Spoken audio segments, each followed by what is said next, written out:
Okay, in this video you can see that I ground down a couple of meter probes to where they will fit in the slots of the battery.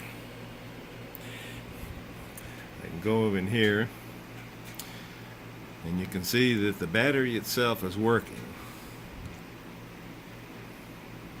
But if I just wiggle those probes the slightest amount, they're still plugged in. But that top connector for the plus side of the battery is the one that's causing the problem. I can switch to the center lead.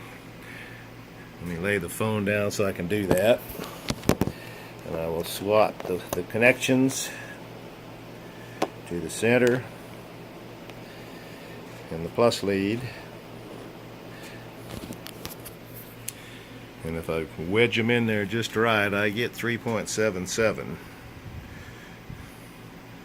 But it doesn't take much wiggling around to see that the things are going to drop out.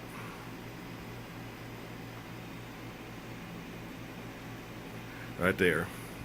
You can see it dropped out when it wiggled.